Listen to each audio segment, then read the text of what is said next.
researcher at Avast and a first-year master's student here at this faculty.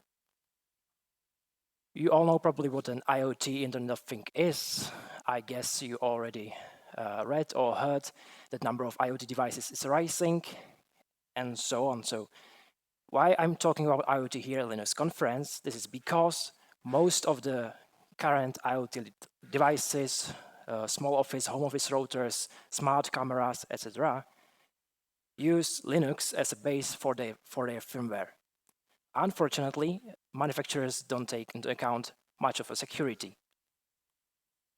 From perspective of an attacker, their goal is to, for example, create a botnet for their mining purposes, DDoS purposes, etc. So they want to run 3 basic commands. They want to run aw-get to download a payload from some server. They want to run hmode to make binary executable, and then run the wanted payload. So, how they do it? In the earlier days in the IoT, the main attack vector was brute forcing telnet. We could distinguish between malware families or malware strains based on the set of default tuples admin and default password, or differently said, the targeted devices. Nowadays, more common are HTTP exploits, which target directly some bug, vulnerability inside the firmware. And the manufacturers make it really easy for an attackers. For example, you can simply exploit wrongly parsed XML in UPnP protocol and insert your command. Or more easily, you can find an unescaped variable, here it is language, to add an internal field separator as a space or tab, and then chain your command. Or to make it even more easier for attacker, you can just include a backdoor inside your firmware. So, the main reason why I found IoT as a critical point of security now is that if you want to build your botnet, it is so easy and so achievable. If we go back to 2016 and we look into the releasing of Mirai botnet and look, for example, into source code, we can see it's organized quite nicely. We have our command and control server written in Golang. We have our bot tools written in C, divided into several modules. And we have our build script, so everyone who can run hmode plus x build as h and run build as h can easily build their botnet. This leveraged creation of new different malware families based on earlier strains like Mirai. So if you, for example, look the leaked source code of Tsunami botnet and look again to the CNC part, we see same admin Golang, attack.golang, etc. If you look inside those files, they are exactly the same as those for Mirai. So how they differ, how we can distinguish between different malware families. And as I said, Mirai targeted mainly telnet. The main attack vector was generating a random IP address, trying to connect to port 23, and trying the set of hard-coded admin password tuples. In Tsunami, we have exploits. We can look, for example, to Huawei.c, search for HTTP, and straightly we see bin busybox hw-get IP address run, etc. So this is the current view of state of IoT malware. This talk focuses on dynamic analysis. Why you want to firstly analyze dynamically and not statically? There's like few options to answer. Firstly, I maybe didn't say that, but IoT targets various architectures. You can like write your firmware in MIPS, ARM, x86, Spark, but you won't easily find a reverse engineer who is capable to reverse all these architectures. And if you find, he will be so expensive. So we can like try dynamic analysis to make it quickly, more quickly and easier. Then that was hidden in the Tsunami botnet. That's UPX. If you don't know, UPX is a binary packer. Simply, binary packer is a program that implements some compression algorithm, compresses the input binary, and also makes it unreadable, prepends to entry point some decompressing or unpacking routine, and when binary starts, it unpacks the binary, jumps to the unpacked instructions and run. If it is some common packer like UPX, we can decompress it easily. The problem is when you got malware strains who are packed by custom binary packers. It is doable if you do some manual analysis and want to unpack those binaries, but it is not suitable for automated analysis. So I shall start with a part of dynamic analysis you probably know or you're familiar with, and that's debugging.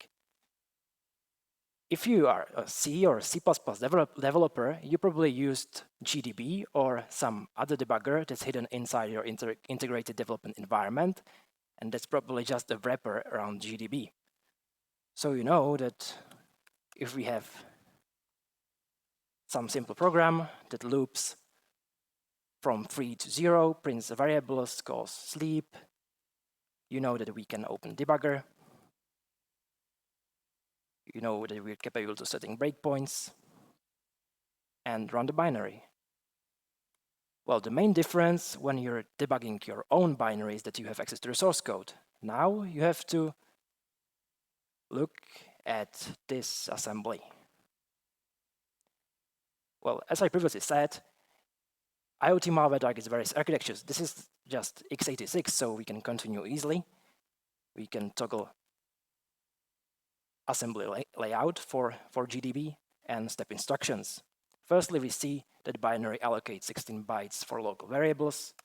We see that it puts number 3 inside the variable on stack on RBP minus 0 minus 4. Then jumps, compares the variable to 0. If it is greater, jumps back. And then fills the registers and prepares call to printf. In Debugger, we can easily see the values in registers. For example, let's see ESI, and that's number 3, as we saw in the source code. Then we can print EDI, and that's some value that looks like an address. So we can easily, again, dereference that address and see that it's a classic format string. That's for debugger. Something similar we can do inside other tools, like, for example, Radar2 disassembler that also has a debugger. We can continue until main, then we can open visual mode, and all the way out we see registers and we see the stack. Also, we can step the program and see the location of RIP, instruction pointer, and basically do the same thing as we did in GDB. Other tools you may be familiar with when you firstly want to examine what binary does is strace and ltrace. I guess you know what a system call is, so I can continue. So strace is a system call tracer, and we can again start system strace hello world, and maybe it's better to start and ready to dev null, so we don't interference both outputs of those programs. And we see it called 3 times. Nanosleep syscall and write syscall with arguments 1 for std out, buffer containing 3 to 1 hello world, and number of characters, that's 19. Other tools, if you was on the previous talk about debugging and analyzing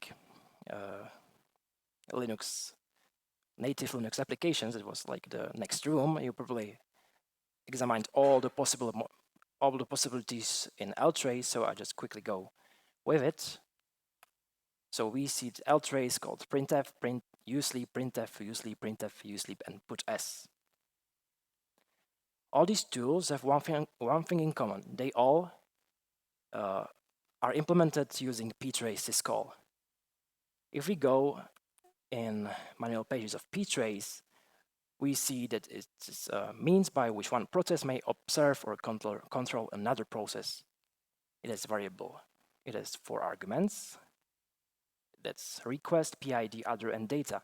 And those requests are, for example, ptrace attach, ptrace continue, get registers, PO data, single step, syscall. That's all the commands you would expect from a common debugger.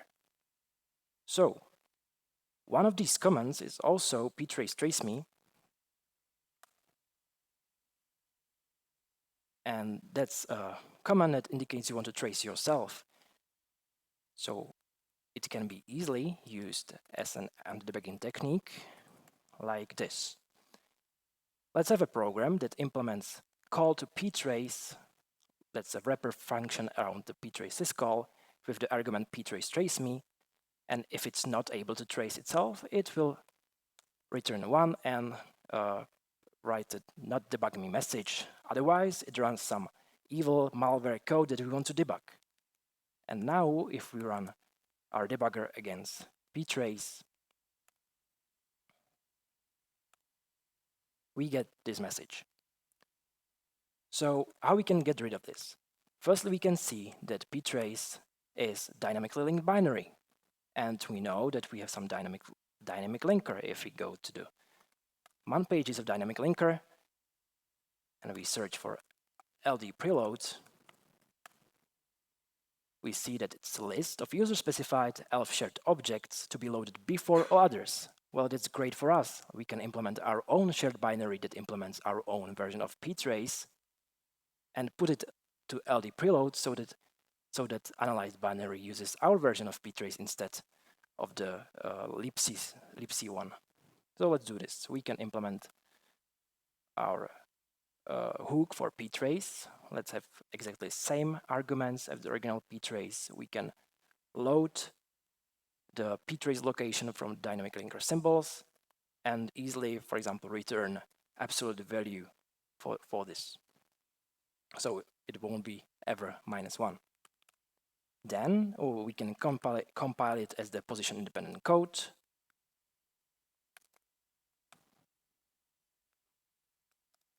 Link it statically to the shell library. Cool. And put it into LD preload.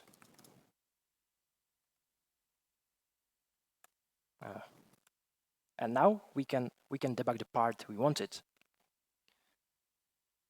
Similarly to this, we can write hooks to other libraries, other library functions. For example, let's take that we have a binary that expects a password. We might guess that binary would use some string compare functions, so we write a hook for string compare that just prints f, that just intercepts string compare and prints f the arguments. And again, if we run it with LD preload and our hook, we can see the correct password is LinuxDays. Let's get back to ptrace. What might get it wrong? Actually, if you meet some IoT malwares nowadays, it probably won't be dynamically linked.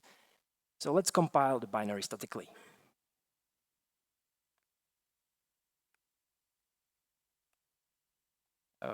With the flag static, of course.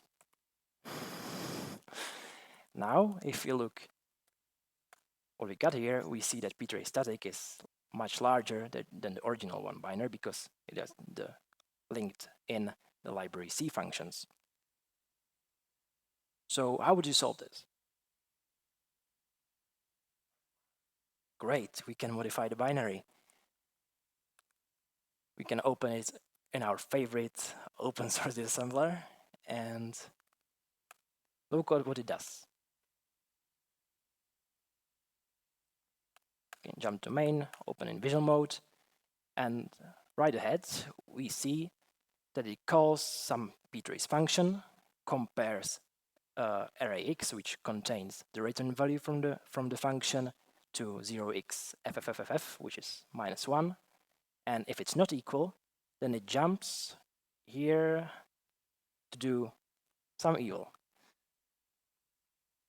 Like the easiest fix would be just invert this condition.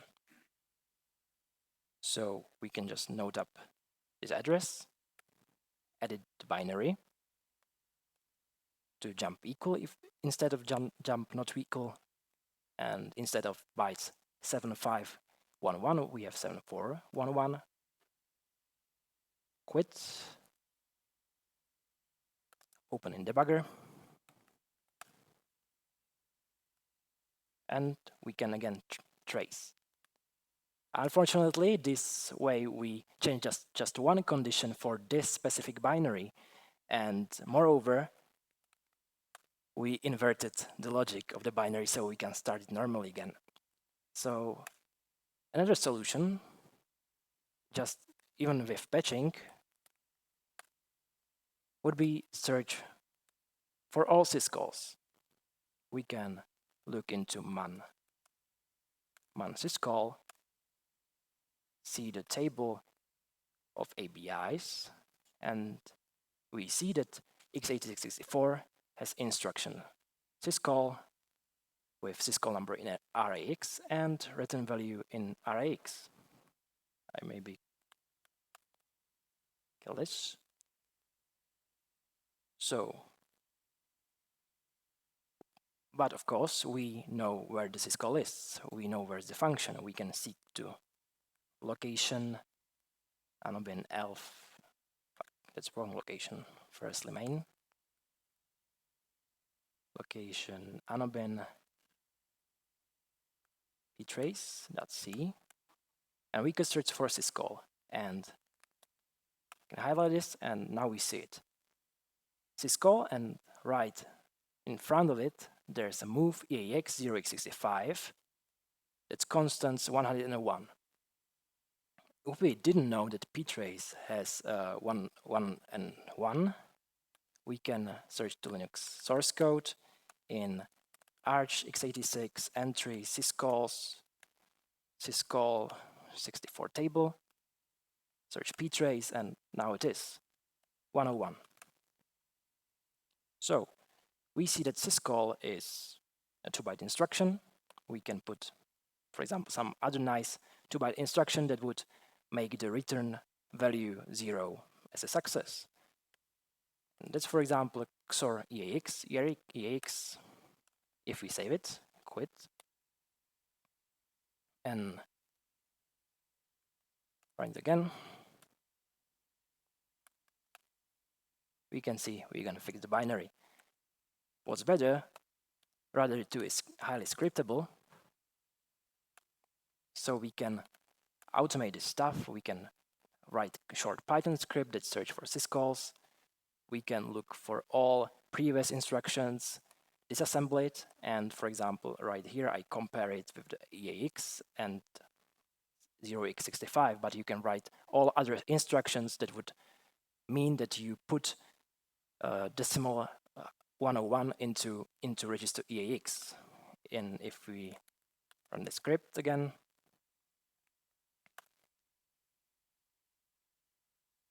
we page the syscall. So what if you don't want to page the syscall? Of course, if you have got some sandbox environment, when you can, for example, build your kernel, you can look into kernel source and implement your own ptrace syscall that would not fail. So if we search syscall define for ptrace, like all syscalls inside the kernel are defined by this macro, syscall underscore define number of parameters. Since we know that ptrace is 4 parameters, I search for syscall define 4. Or you could use some more intelligent symbols searcher.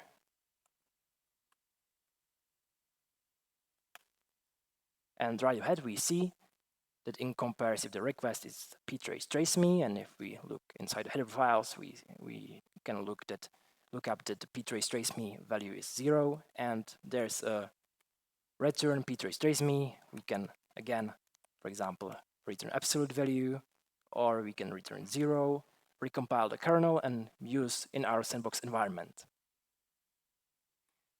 Well, it's not that much dynamic and quick to every time we want to trace something, rewrite kernel functions and rebuild everything and so on.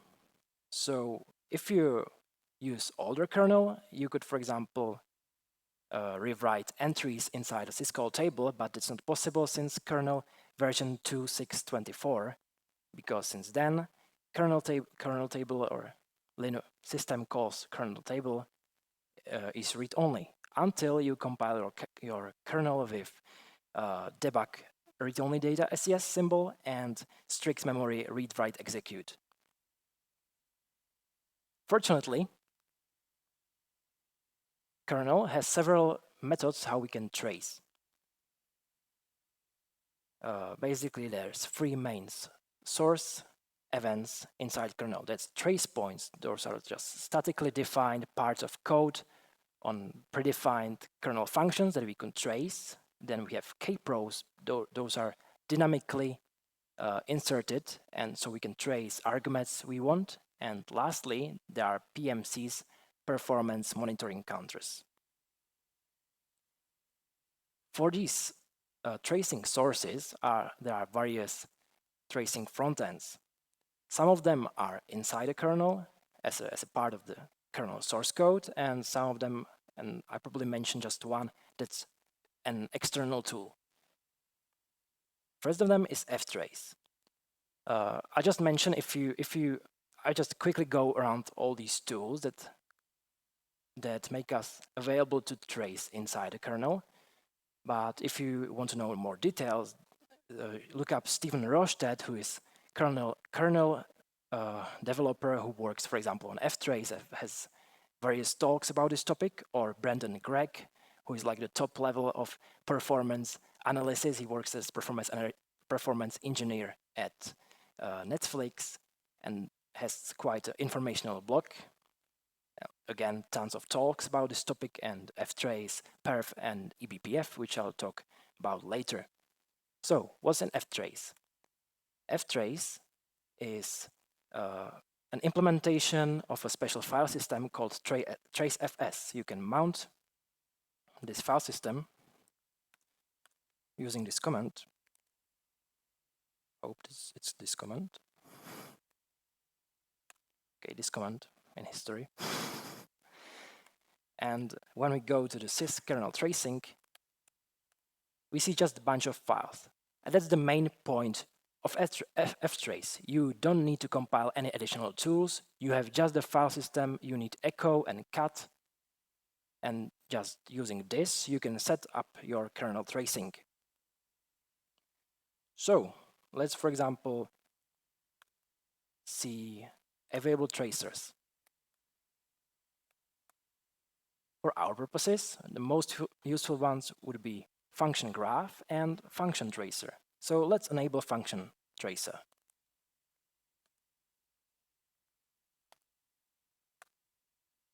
We enable function tracer, and just by echoing 1 into tracing on and back echoing 0 into tracing on, we recorded short timestamp inside a kernel functions. When we cut trace, we see that's quite a big output, and probably not that useful if we want to trace just one binary. However, Ftrace makes us available to filter this output, for example, by PID or by the possible events. If we go into events in Ftrace trace-fs file system, we can see different categories of what we can trace. For example, here are socket events, or for our purposes, mostly important syscalls. So we have functions for entering a syscall and exiting a syscall. If we don't want to use echo and cut all the time, because that might be quite painful, and those format string around trace-fs would take a lot of time, there's a wrapper called trace-cmd. It is just an analogous of the Ftrace I showed. So we can go some other binary that only it does is opening its source code and exiting. If we want to trace in using trace-cmd, we can list all events that's traceable. We want to trace, for example, opened files, so we grab open and we see that there's event syscalls sys enter open at. That would be probably the most useful for us. Then we write trace-cmd report. This just analogous of selecting a tracer directly inside the trace-fs file system. So we have the syscalls is under open at, and we can call the binary we want to trace. Okay. Maybe like this. Okay. Demo gods don't like me.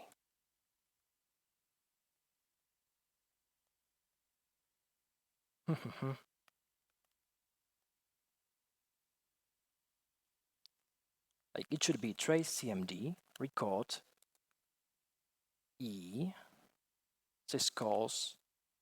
Let's capture all syscalls and open. Great. And then we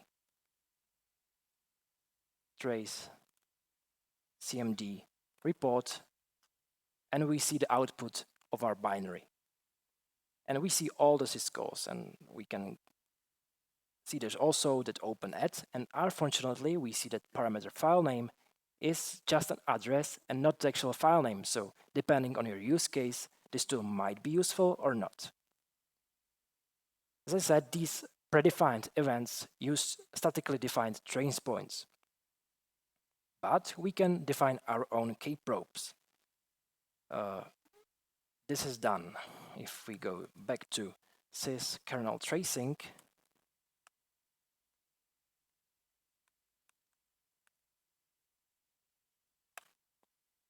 And insert probe that we want to create of a function doSysOpen that we want to trace, we can predefine arguments that we want to print out. And since we know that for x86, the argument for file name would be in SI register, we can print as a string, put it into kprobe events, then enable tracing into events, kprobes, our event that we define here, and set to enable. Again, we need to enable tracing. Stop the tracing. And we see which files were opened during the short time the tracer was running. Okay. The next tool is Perf. If you look into, like, you can guess it from the name, but Perf is a performance analysis tool for Linux, and it also lives inside a kernel source code. You can easily use, let's use it on the same binary, perf trace, or perf list firstly. There's like all the events you can trace with perf. And there should be also syscalls, raw syscall, sysenter, and those kernel functions. As I said, those tools I mentioned now all use those predefined sources. We have trace points, kprobes, and performance monitoring counters, and that's it. So if we want to run it as a substitution of strace, we do it like this. I probably make it smaller so we can read it. But unfortunately, again, that's just a pointer. So it would be much more beneficial if perf would use kernel debug symbols, and we could see all arguments. But again, that just depends on your use case. Next, we have got eBPF. You probably all used sometimes BPF, Berkeley Packet Filter, if you used Wireshark or TCP-DUM. So you probably know that we can run TCP-DUM, IP and TCP, and filter all the packets that match this rule. If we look inside how this works,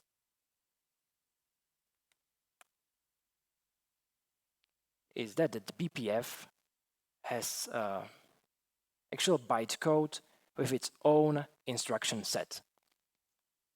For each filter, TCP-DUM generates a bytecode that's run against each packet. We see that if you learn more of this instruction set for BPF, you can read that there's a Ethernet check, a header for IP check and TCP, and then it returns 0 if it wants to drop the packet, and returns the size to be trimmed on if we want to accept the packet. eBPF enhances the meaning of such a bytecode, creates its own instruction set that's run inside a kernel with just-in-time compilation. It's its own instruction set that's not used only for networking filtering, but all kind of computations inside the kernel. As I already mentioned, Brandon Gregg, the main use case for performance engineers is that they can get the information from the kernel and compute all the statistics inside the kernel, and they don't have to jump, get the information from kernel space, jump to user space, kernel space, user space, and get all the latency. So they just go into kernel space, compute everything, and print just the output. From all the tools I mentioned, eBPF is the least user-friendly. So you either have to write bytecode, and unfortunately there's few tools that help us this, and this is mainly BCC and Ftrace. Unfortunately, these tools are available only for x86, so for my purpose of tracing various architectures, it's not viable. But for the show, let's open some Ftrace program. We can see again, it's just a front end for either trace points or dynamic probes or performing monitoring counters. So we define a trace point for this sysenter openet function, and we can see that it can trace arguments. If we run with BBC trace,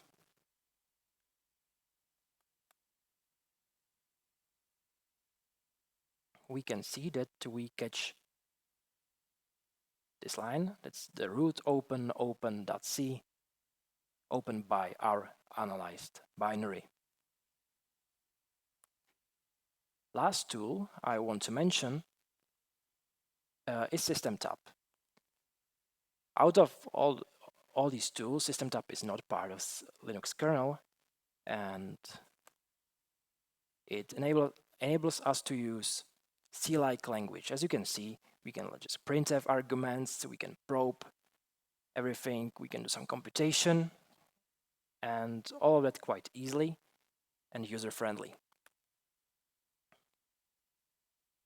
Other than syscalls, we can, for example, probe signal.handle, or even we can modify the arguments. If we write probe syscall.ptrace for the ptrace function or ptrace syscall I mentioned at the beginning, we knew that request was the first argument. We can rewrite the request to contain some invalid integer and then disable effectively ptrace for all binaries that would run on our computer. So if we, for example, look, that's wrong here, the example probe, we can probe syscall, openet, and printf all the file names that were opened by some binary. If we want to look what SystemTap does, we can run it with verbose, or just one would be enough. We firstly see that it parses our user script, our OpenSTP, then that analyzes the script, see how much of the probes or functions we want to trace, because we used like these curly braces to have more options. We could also use like star for like matching all of the syscalls, and so on. Then, well, for me it uses cached, so I'll just remove cache.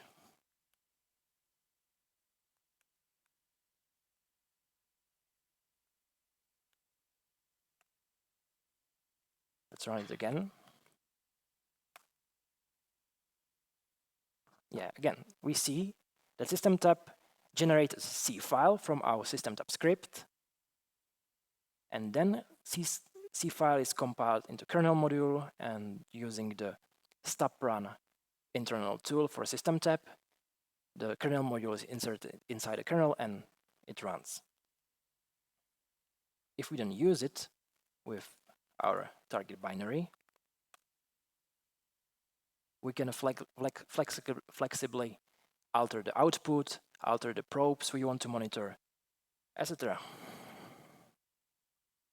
Okay, so what would you do with all of this? We realized that we have several options to trace inside the kernel, to trace, for example, our user-level binaries that are unknown, potentially malware, and we have quite a lot of them. As I said, it is quite easy to create a botnet nowadays, so if you ever have everyone used some botnet, some honeypot? Yeah, which honeypot? There, okay, and custom, okay. So I, for example, use mainly Cowrie as a telnet and SSH honeypot. So when you put your honeypot on, like openly on the internet, there's like few minutes until you get matches from open botnets, which try to download some files, and it can happen that you have hundreds, thousands of these files and you want to analyze them all. So you prepare some automated service for this. Firstly, you need to prepare environment. IoT devices usually have some simple Linux firmware that contains bootloader, kernel, and BusyBox environment. And we can do the same. For us, it's even easier. We need just kernel and BusyBox environment with other packages we might use for running the potential malware. And bootloader would be provided by e.g. QEMU or other virtualization service. So what would you do with this? If you have your virtual machine, your sandbox that you can run, well, it depends what your company does, or like what do you want to read from the malware behavior. You can create some rules for classifying the malware based on their behavior. You can write some statistical models that take syscalls output, filter it out, divide it into several categories. Then you can, e.g., like a random forest classifier, and so on. As my bachelor thesis, I prepared like this automated service when you can upload the file, run it for some time, and get the report, get the static analysis report, dynamic analysis, and network analysis report. Like for IoT malware, the network part is also really important, but that's for another story. So if you look into those reports,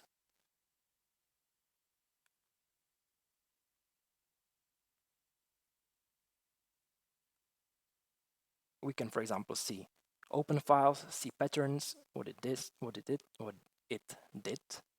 and right ahead we see that it tried to inspect other processes. didn't talk about it, but /proc is a special file system for containing process runtime information. So we have /proc /pid /command line. It's like the command that were started, or it sees all the file descriptors that were opened by the binary. It looks for the process route at etc hosts, watchdog, etc. We can then look, for example, what it does on the network with the networking function send2. And right ahead, we see send2. Like, meanwhile, it changed its exact name to telnet-d. It probably didn't run in sandbox with like this name, so it does some altering of the process name to hide from the user. But the point I was showing is that it sent D182 ID20. Does anyone know what this pattern is? Okay, this is DHT protocol that's distributed sloppy hash table, and this protocol used in a BitTorrent. So just seeing this, we can quickly realize it's probably a Hajime malware that were known to use BitTorrent as their CNC communication.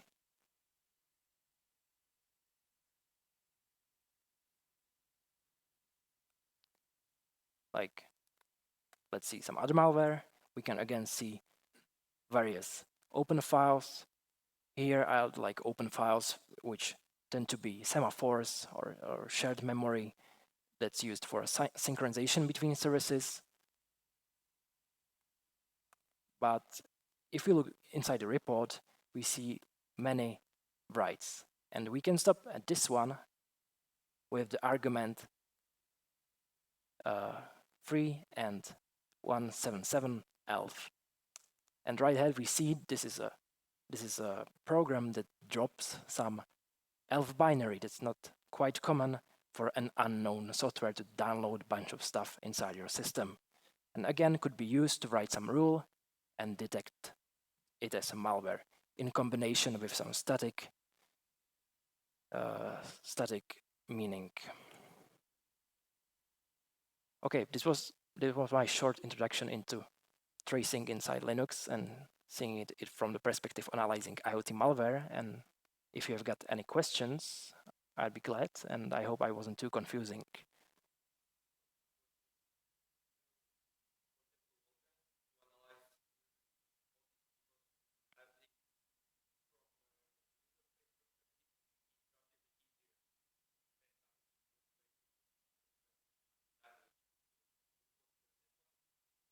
Yeah, it would be great to use Volgrind. Okay, so I was asked if I could use, for example, Volgrind to analyze from the user space the binary, and if I consider that.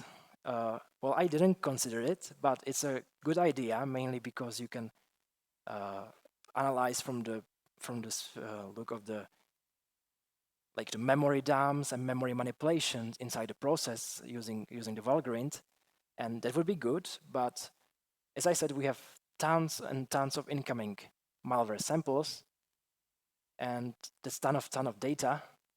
So we have to find the right match between too much data or too data. But if you have nice proof of concept to analyze memory dumps inside the Volgrind of running binaries, that would be great. I would definitely use this, but I'm quite short of time to implementing.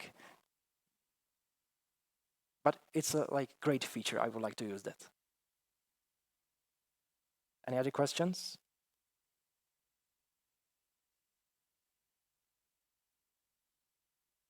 Okay, if not, I thank you for your attention, and that's probably all.